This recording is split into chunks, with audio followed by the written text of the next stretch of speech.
September 19th, 1940. Warsaw, Poland. 8:23 a.m. Witold Pilecki stands in a crowd of Polish civilians being rounded up by German soldiers. SS troops are conducting a street razzia, a random mass arrest. Anyone caught outside is being grabbed, loaded onto trucks, and sent to unknown destinations. Most people in this crowd are terrified, crying, begging to be released, trying to explain they've done nothing wrong. Witold is different. He's calm, almost relaxed. Because unlike everyone around him, Witold isn't here by accident. He planned this, arranged it, made sure he'd be in exactly this spot at exactly this time when the Germans came. Witold Pilecki, Polish cavalry officer and resistance member, has just deliberately gotten himself arrested by the Nazis. On purpose, intentionally walking into captivity. Why? Because he has a mission so dangerous, so insane, that when he first proposed it, his fellow resistance members thought he was suicidal. Witold is going to Auschwitz, the newly established concentration camp that rumors say is a death factory, a place where thousands of Poles are being sent and never returning. Witold is going to infiltrate the camp, gather intelligence about what's happening inside, build a resistance network among the prisoners, document the atrocities, and then escape to tell the world. He's going to voluntarily walk into hell, stay there long enough to understand what hell looks like, and then somehow get out alive to warn everyone. The SS soldiers grab Witold roughly, shove him toward a waiting truck. He doesn't resist, doesn't fight. This is exactly what he wanted. As the truck drives away from Warsaw, heading toward the train station, heading toward Auschwitz, Witold Pilecki becomes the only person in history to voluntarily enter a Nazi concentration camp as part of a planned intelligence operation. Most of the people on this truck with him will be dead within months. Witold will survive for 947 days, nearly 3 years inside Auschwitz. 3 years gathering evidence of humanity's worst crime. And then he'll do something even more incredible. He'll escape, get out, write a report detailing everything he witnessed. The first comprehensive account of the Holocaust from inside the camps. This is the story of Witold Pilecki, the volunteer, the man who walked into Auschwitz and lived to tell the truth. Olonets, Russia, May 13th, 1901. Witold Pilecki is born into a Polish family in the Russian Empire.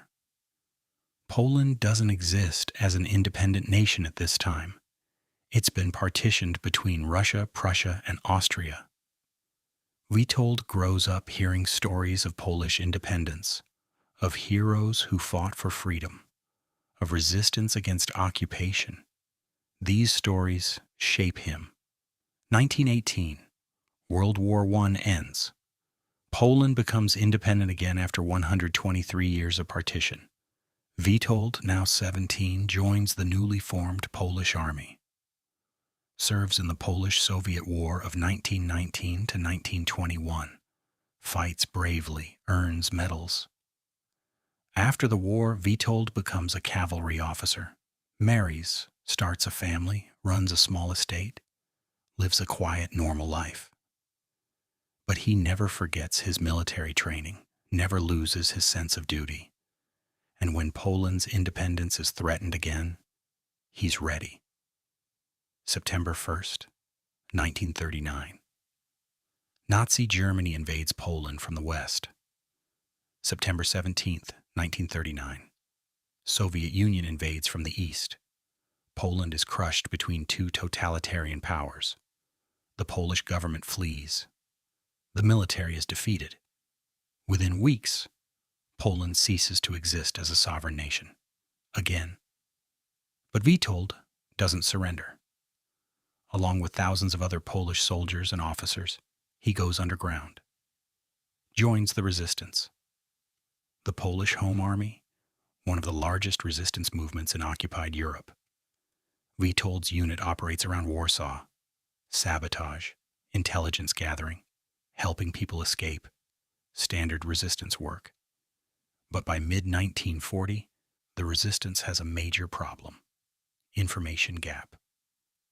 The Germans have established something called Auschwitz, originally a Polish military barracks near the town of Auschwitz, now converted into a concentration camp. Thousands of Polish political prisoners, intellectuals, resistance members are being sent there.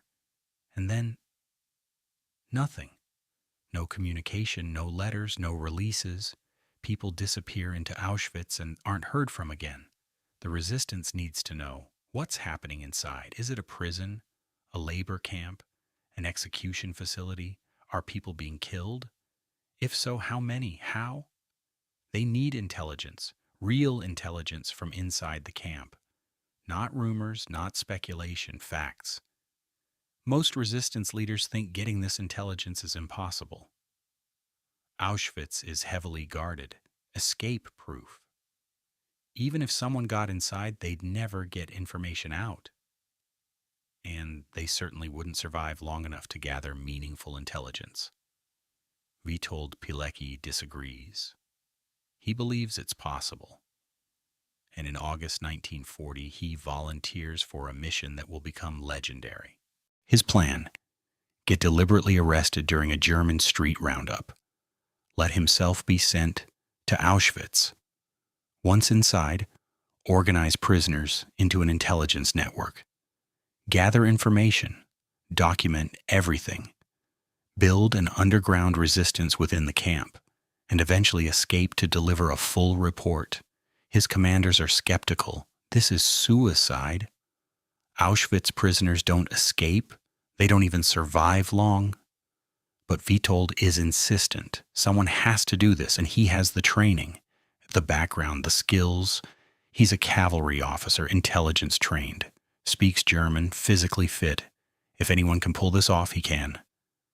Reluctantly, his commanders approve the mission. Code name: Witold. September 19th, 1940. Witold deliberately positions himself to be caught in a German street razzia, gets arrested, provides a false name: Tomasz Serafinski. The Germans don't know they've just captured a Polish cavalry officer and resistance member. They think he's a random civilian. Another name on the transport list. Witold is loaded onto a train with nearly 2,000 other arrested Poles. The train heads southwest, toward Auschwitz. Inside the cattle car, men are crying, praying. Some are trying to escape. Witold sits quietly, observing, memorizing faces, already thinking like an intelligence officer. The mission has begun. September 21st, 1940, 10 p.m. The train arrives at Auschwitz. The doors are ripped open. SS guards with dogs immediately start beating the prisoners with clubs, screaming orders. Raus, schnell, schnell. Out, fast, fast. The prisoners stumble out into blinding searchlights. Guard towers loom overhead. Barbed wire everywhere. The air smells wrong. Something chemical, something burned. The SS separate the prisoners, line them up in rows, start the processing. Witold later writes about this first night. We were beaten with thick clubs until the blood flowed. The SS men were like wild animals. It took 5 hours to process our transport. During that time, hundreds of men were beaten to death or died from exhaustion. By morning, of the 2,000 men who arrived on Witold's transport, approximately 200 are already dead, killed in the first 12 hours. Beaten to death, shot, worked to collapse. This is Witold's introduction to Auschwitz. He's assigned prisoner number 4859. The number is tattooed on his arm. From now on, he's not Tomasz Serafinski, not Witold Pilecki. He's prisoner 4859. The camp commandant gives a speech to the new arrivals. Witold remembers it clearly. You have come to a German concentration camp, from which there is only one way out, through the chimney. Anyone who doesn't like it can try touching the electric wire. If any of you has left a wife or family behind, you better forget them. You'll never see them again. This is Auschwitz in September 1940. It's not yet the extermination camp it will become. There are no gas chambers yet, no industrial-scale murder. But it's still a death factory. Prisoners are worked to exhaustion, starved, beaten, shot for minor infractions. Medical experiments are conducted. Life expectancy is measured in weeks or months. Witold begins his mission immediately. Despite the horror, despite the constant threat of death, he starts doing what he came to do: observe, document, organize. Observation. He memorizes everything: guard routines, camp layout, which SS officers are most brutal, which might be corrupted, where supplies are stored, how the camp operates. Documentation. He begins mentally recording statistics: how many prisoners arrive, how many die, how they die, what work they're forced to do. Organization. He identifies other prisoners who might be trustworthy, who might join a resistance network. He's careful, cautious. One wrong choice could get him killed. The conditions are beyond brutal. Prisoners receive 700 calories per day, barely enough to survive. They work 11 to 12 hours daily. Construction, moving rocks, building new camp sections, heavy labor with minimal food. Punishments are creative and sadistic.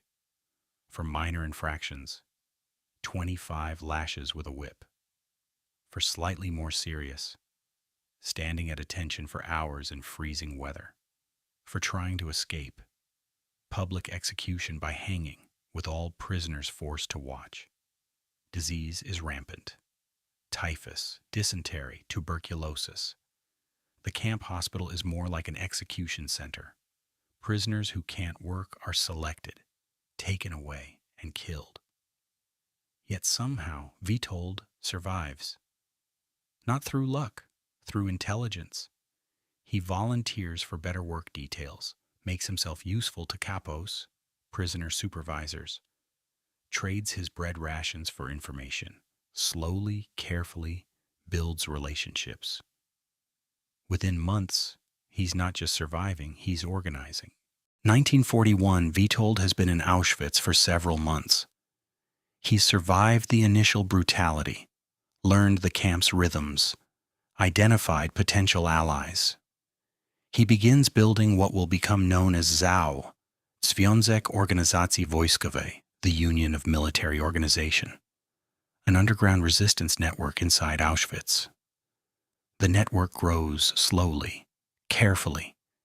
Each new member is vetted, tested. Trust must be earned because one informant could destroy everything. The organization has multiple functions: intelligence gathering. Members in different work details report what they observe: deaths, new prisoners, SS activities. Everything is documented, memorized, eventually smuggled out. Mutual aid. The network shares food, medicine, information about which work details are safest, which SS guards to avoid. Survival increases through cooperation. Morale. This is crucial. Auschwitz is designed to break the human spirit, to reduce prisoners to animals fighting for survival. The resistance network provides hope, reminds prisoners they're still human, still fighting, still relevant. Communications. The network establishes contact with the outside world. Messages are smuggled out via sympathetic Polish civilians who work in the camp. Messages come back. The prisoners aren't forgotten. Preparation for uprising. Witold's ultimate goal is to coordinate a prisoner uprising timed with an outside assault by the Polish Home Army. Free Auschwitz from within while Allies attack from outside. By 1942, ZOW has approximately 1,000 members across almost every work detail, in the camp workshops, the hospital, the kitchens. It's the largest organized resistance in any Nazi concentration camp. They engage in sabotage, small acts that won't get caught but damage German operations. Workers in munitions factories produce defective bullets. Kitchen workers steal food for starving prisoners. Hospital workers hide sick prisoners from SS selections. Most importantly, they gather intelligence, document the atrocities, and smuggle reports out. Witold's reports reach the Polish resistance in Warsaw. From there, they're forwarded to the Polish government in exile in London. From London, they're shared with British and American intelligence. These reports are extraordinary, detailed, specific. They describe mass executions of Soviet POWs, medical experiments on prisoners, starvation as a systematic tool. The construction of new gas chambers. By 1942, Auschwitz has expanded into an extermination camp. The arrival of Jewish transports and their immediate gassing. The scale of death. Thousands per day. Witold Pilecki's reports from inside Auschwitz are the first comprehensive accounts of the Holocaust, reaching the Western Allies. The first time anyone fully understands what's happening in the camps. But there's a problem. The Allies don't fully believe the reports. They seem too extreme, too horrific. Surely the Nazis aren't systematically murdering millions of people. The scale seems impossible. Some British and American officials dismiss Witold's intelligence as Polish exaggeration, propaganda. Yes, the camps are bad, but industrial-scale genocide, gas chambers, that seems like fiction. Witold needs more proof, more documentation, more detail. He stays in Auschwitz, continues his mission, continues documenting. 1943, Witold has now been in Auschwitz for nearly 3 years, longer than almost any other prisoner. The camp has transformed. What started as a political prison is now the center of the Nazi genocide machine. Gas chambers operate 24 hours a day. Crematoria burn constantly. Jewish families arrive on trains and are murdered within hours. The smell of burning bodies is constant. Witold documents everything. His reports become more urgent, more desperate. He's pleading with the Allies. You must act. You must bomb the camp. You must stop this. But the bombing never comes. The Allied response is minimal. The genocide continues. Witold realizes he needs to get out. Not to escape the horror, though anyone would want that, but to deliver his intelligence in person, to testify, to make the world understand. He begins planning his escape. April 26th, 1943. Night shift at the camp bakery. Witold Pilecki has been assigned to the bakery work detail. It's one of the better assignments. Warm, access to extra food, slightly less brutal than outdoor work. But Witold chose this assignment for different reasons. The bakery is located near the camp perimeter. The guards here are less vigilant than other areas. And crucially, civilian workers from outside come and go, delivering supplies. Over weeks, Witold and 2 fellow prisoners, Jan Redzai and Edward Cisielski, have been preparing, hiding civilian clothes stolen from the camp warehouses, memorizing guard schedules, studying the perimeter. Tonight is the night. Around 2 a.m., during a shift change, the 3 men slip out of the bakery. They're wearing civilian clothes under their prison uniforms. They've cut the alarm wires. They know where the guards patrol. They cross an open area, reach the outer fence, cut through the barbed wire, drop into a drainage ditch on the other side. They're outside the camp. The first step is complete, but they're not safe, not remotely. They're in occupied Poland. The Germans will discover the escape within hours. They'll send search parties, dogs. The entire region will be on alert. The three men run through forests, across fields, avoiding roads, moving by night, hiding by day. They split up to increase chances of survival. Witold heads toward Warsaw, travels mostly at night, sleeps in barns, accepts help from sympathetic Polish farmers who hide him despite the risk. After 7 days, Witold reaches Warsaw. He's emaciated, sick, traumatized, but alive. He immediately contacts the Polish Home Army, begins debriefing, spends weeks writing a comprehensive report, detailing everything he witnessed in Auschwitz. The report is extraordinary. Over 100 pages, precise statistics, names, dates, descriptions of the gas chambers, estimates of death toll, organizational structure of the camp, everything. This is Witold's report, the first comprehensive eyewitness account of Auschwitz from someone who was inside and escaped. It's sent to London, to the Polish government in exile, to British intelligence, to the Americans. Again, the response is inadequate. Yes, the report is received. Yes, it's filed. Yes, some people read it, but no significant action is taken. The Allies don't bomb Auschwitz, don't bomb the railway lines leading to the camp, don't mount rescue operations. They're focused on defeating Germany militarily. The camps, they believe, will be liberated when Germany is defeated. Not before. Witold is devastated. He risked everything, survived nearly 3 years in hell, escaped, documented it all, and still the world doesn't act. But he doesn't stop fighting. 1943 to 1944.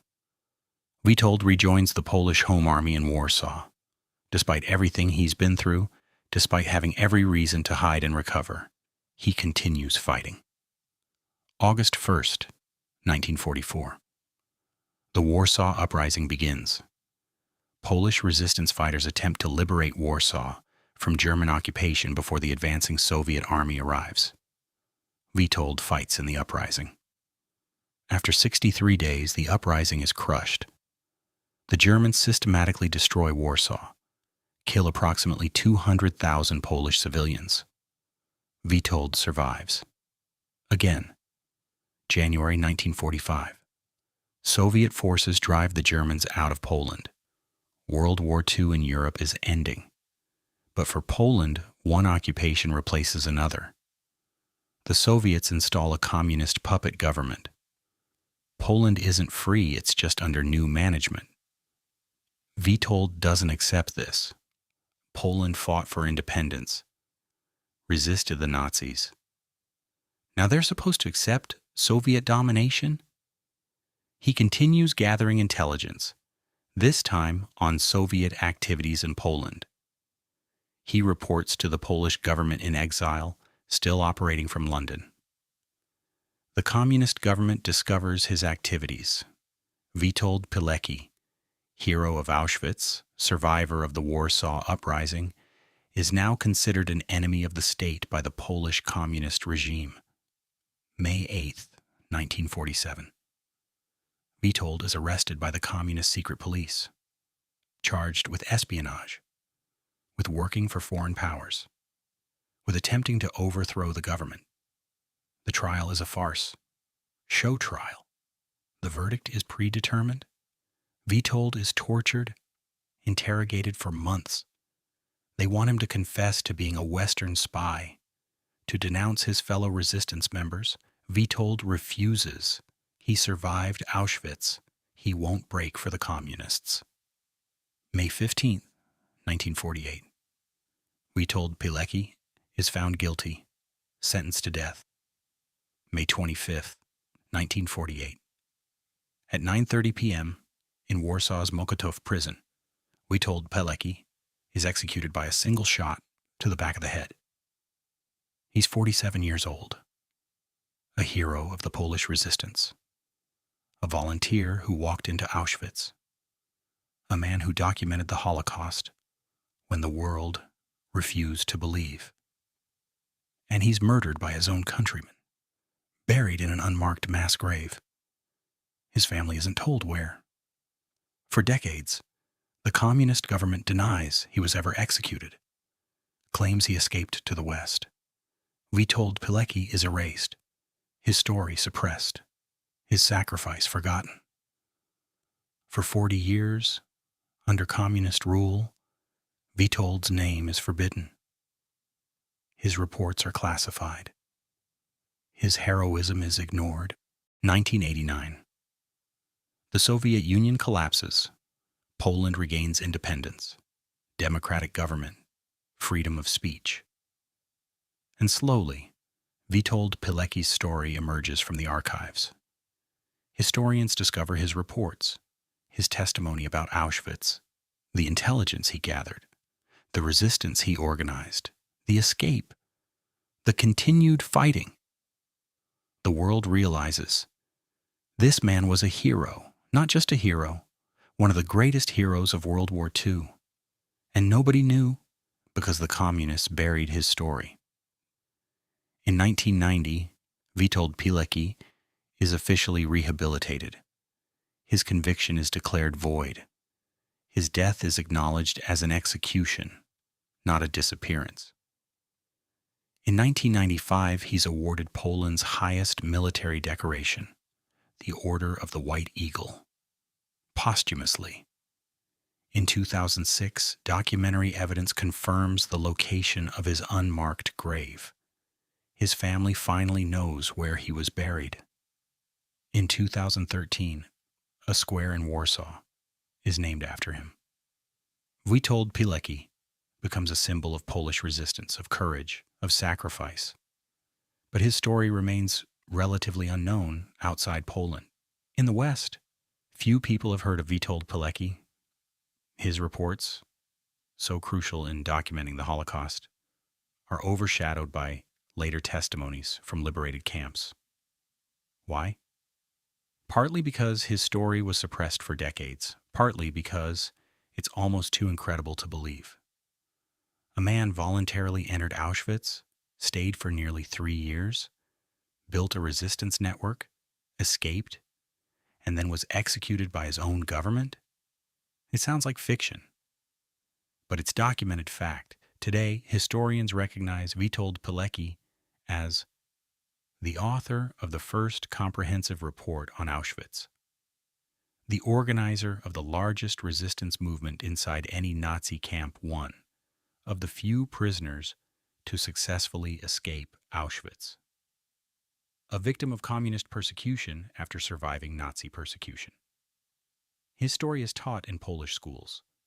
A movie was made about his life. Books have been written. But his sacrifice raises uncomfortable questions, questions that still resonate today. Witold Pilecki's story forces us to confront difficult truths. The world knew and did nothing. Witold's reports reached London in 1941. Detailed, comprehensive reports about Auschwitz, about mass murder, about gas chambers. British intelligence received this information. American intelligence received it. The Allied governments knew what was happening. And they chose not to act, not to bomb the camps, not to bomb the railway lines, not to mount rescue operations. Why? Strategic priorities, concern about civilian casualties, doubts about the report's accuracy, a belief that defeating Germany militarily was more important than saving camp prisoners. The result: millions died while the world had information that could have led to intervention. Heroism doesn't guarantee recognition. Witold did everything right. Volunteered for an impossible mission. Survived. Documented atrocities, escaped. Reported everything. And for 40 years, his story was buried, suppressed, forgotten. How many other heroes have been lost to history? How many acts of courage go unrecognized because of politics or timing or bad luck? Sometimes the enemy you defeat isn't the enemy that kills you. Witold survived the Nazis, survived Auschwitz, survived the Warsaw Uprising. He was killed by a Polish communist government, by his own countrymen, the people he fought to free. The irony is crushing, and a reminder that liberation doesn't always mean freedom. One person can make a difference, even if that difference isn't immediate. Witold's reports didn't stop the Holocaust. The Allies didn't bomb Auschwitz based on his intelligence. His resistance network didn't lead to a successful uprising, but his documentation became crucial historical evidence. His testimony helped prosecute war criminals at Nuremberg. His courage inspired generations. The impact wasn't immediate, but it was real. The importance of bearing witness. Witold could have stayed in Warsaw, could have fought in safer ways, could have avoided Auschwitz entirely. He chose to go, to witness, to document, because he believed the world needed to know, even if the world didn't want to listen. That's the core of his legacy, the willingness to go where others won't, to see what others can't, to testify even when testimony isn't believed. In an age of denial, revisionism, and selective memory, Witold Pilecki's example matters. He walked into hell, documented it meticulously, escaped to tell the truth, and never stopped fighting for what was right, even when the cost was his life.